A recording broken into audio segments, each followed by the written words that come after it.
Welcome to Slash Bash, where today I am bringing you another Entitled People Reddit video. Somehow, I'm the bad guy. I still don't understand this. A few years ago, my college was hit by a violent storm. There were so many downed power lines hiding under the leaves that we weren't allowed to leave our dorms.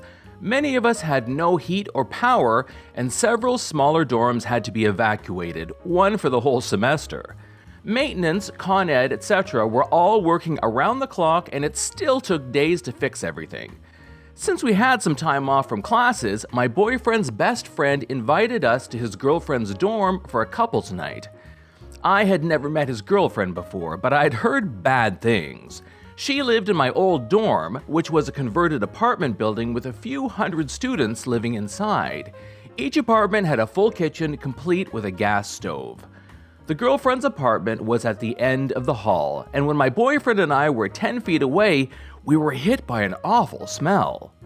We hoped it wasn't coming from her place, but when she let us in, it got so much worse. She apologized for the smell, said it started after the storm, and that she'd opened the window to try to get some fresh air.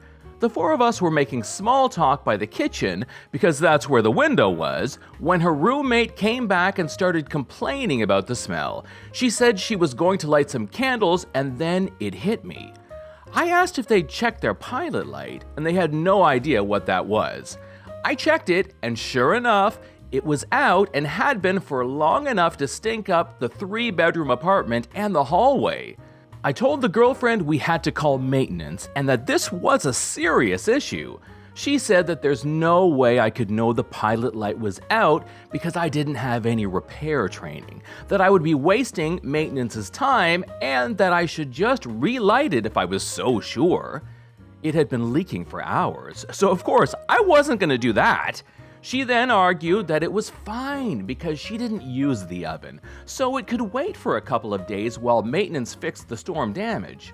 She refused to call maintenance over what she called a little smell, and said I was acting like I was entitled to their time when they had better things to do than baby my sensibilities. She said if it was such a big deal, we could go to her boyfriend's dorm upstairs or just light some scented candles. No! It started as me judging her for a smell she couldn't control, then about her not wanting to bother anyone, then became me treating maintenance like servants, which she would never do. I explained over and over that this was far bigger than my comfort, what a gas leak was, and that emergencies like these are exactly why there's a 24/7 maintenance line. Both my boyfriend and hers backed her up and told me to let it go because I was spoiling the night. I ended up calling maintenance myself, with her yelling apologies into my ear. I literally had to open her apartment door to get the number because she refused to tell it to me. Maintenance arrived in less than 5 minutes. The girlfriend apologized to him repeatedly, I crap you not, near tears and shooting me nasty looks. She told him over and over that it was my problem, that she didn't mind the smell, and that she was sorry for wasting his time over something so small, but some people just wouldn't let it go. He laughed, then realized she was serious, and stared at her like she was stupid. He told her she should have called sooner because he could smell it from the elevator, and reiterated that it was incredibly dangerous to ignore a gas leak. If it hadn't caused a fire, she and her roommates could have suffocated or gotten sick from the gas. It took him under 2 minutes to shut off the gas. All in all, it took 10 minutes of his day and saved the building. It turned out there was something wrong with the pipes in the building, and he'd spent half the night turning off people's ovens. The girlfriend spent the rest of the night complaining about how obnoxious I'd been, saying she could tell how annoyed the guy was. All night, she repeatedly complained about how entitled it was of me to call him in, to do his job, to stop a gas leak, and keep the building from exploding, which he was already in the building to do. Later, my boyfriend chewed me out for always needing to be right and alienating her as a friend. Turns out, he also didn't know what a pilot light was. Somehow, we did end up becoming good friends later that year, and she brought up the gas leak all the goddamn time. Every time we hung out with a new person, she would tell them this story to show how demanding and out of touch I was with the working man. Yeah, my school had a lot of communists. Really, they were rich, and I'm talking stupid rich kids, who liked to pretend they were communists because they cut Gucci tags out of their shirts. Yes, that's a real story. Or pushed printers out of windows because they didn't want to store them or carry them downstairs to donate.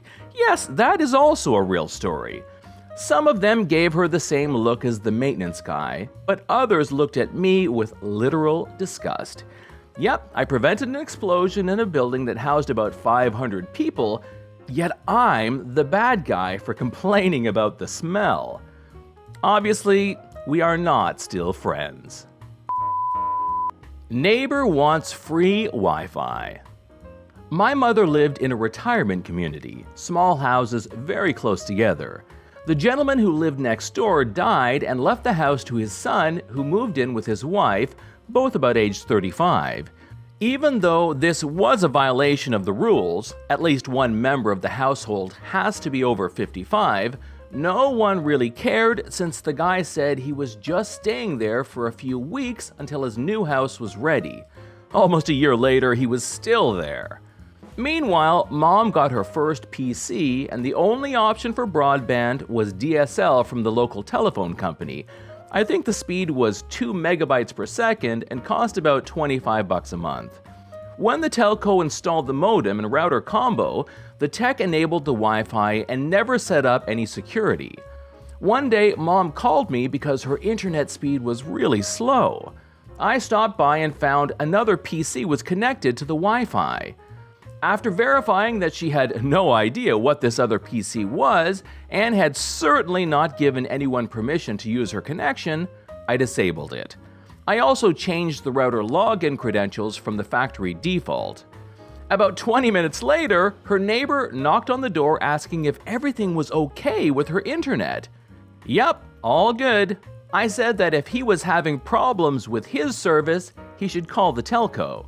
He said that he doesn't have his own service. Since he is only living there temporarily, it didn't make sense to pay for his own service when he could just borrow Mom's Wi-Fi. But now he can't connect. Perhaps something was blocking the antenna. He wanted to come in and take a look. I politely explained that the antenna is fine. He can't connect to her Wi-Fi because I disabled it. He got very upset and demanded I enable it again. I suggested he call the telco and get his own service. He said it would take several days for the telephone company to get it set up, and what was he supposed to do until then? I suggested he use the free internet at the public library, but I was not going to enable my mom's Wi-Fi for him.